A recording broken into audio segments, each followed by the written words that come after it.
প্রিয় দর্শক, আমরা যে কেন্দ্রটিতে অবস্থান করছি এই মুহূর্তে, এই কেন্দ্রটির নাম দলগ্রাম সরকারি প্রাথমিক বিদ্যালয়। এই দলগ্রাম সরকারি প্রাথমিক বিদ্যালয়ে মোট ভোটার সংখ্যা হলো ৩৪৭২, আর ২ ঘন্টায় ভোট পড়েছে মাত্র ৮০টি।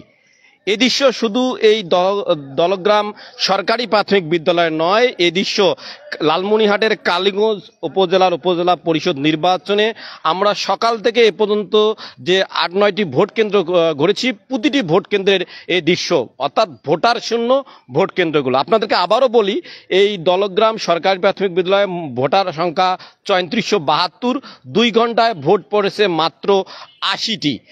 এই অবস্থা কিন্তু আমরা দেখতে পাচ্ছি, ২-১ করে ভোটার আসছে আর ভোট দিচ্ছে। তবে নির্বাচনের সংশ্লিষ্ট কর্মকর্তারা বলছেন যে কাজের দিন, যে কারণে মানুষজন ক্ষেত খামারে কাজ করছে, বেলা বাড়ার সাথে সাথে অথবা দুপুরের পর ভোটার উপস্থিতি বাড়বে এমন একটি মনে হচ্ছে। আমরা এখানে একজন প্রার্থী দেখছি, তার সঙ্গে একটু কথা বলবো এবং ভোটের পরিবেশ জানার চেষ্টা করব। সম্ভবত আপনি মাইক মার্কা নির্বাচন করছেন, ভোটের কি অবস্থা এই পাশে একটু ক্যামেরা?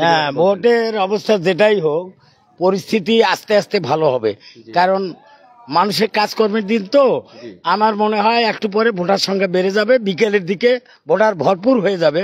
তবে আমি আশা রাখি আমার মাইক মার্কা বিজয় লাভ করবে ইনশাআল্লাহ। ভোট নিয়ে ভোটের পরিবেশ বা ভোটের পরিবেশ ঠিক আছে, এখানে কোনো হট্টগোল গন্ডগোল বা অন্য ধরনের কোনো বিশৃঙ্খলার পরিবেশ তৈরি হয়নি, এখন পর্যন্ত তৈরি হয়নি। জি না, যেরকম কি মনে করেন যে কোনো পরিবেশ? আমি মনে করি এখানে কোনো বিশৃঙ্খলা হবে না। ধন্যবাদ। প্রিয় দর্শক, আমরা একজন ভাইস চেয়ারম্যান প্রার্থী পুরুষ যিনি মাইক মার্কা নির্বাচন করছেন, তার সঙ্গে কথা বললাম। আপনাদেরকে জানিয়ে রাখি যে লালমনিরহাটের কালীগঞ্জ এবং আদিতমারি উপজেলায় দ্বিতীয় ধাপে উপজেলা পরিষদ নির্বাচন অনুষ্ঠিত হচ্ছে।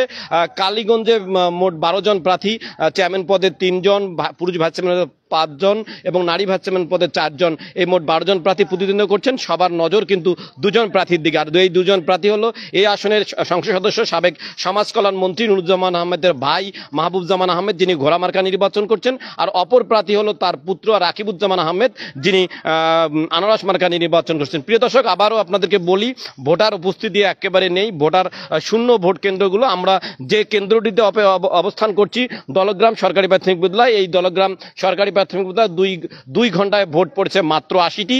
এই কেন্দ্রে ভোটার সংখ্যা ৩৪৭২। এই ছিল লালমনিরহাটের কালীগঞ্জ উপজেলা পরিষদের নির্বাচনের সর্বশেষ খবর। হাদুজ্জামান সাজু, এল নিউজ অনলাইন, কালীগঞ্জ, লালমনিরহাট।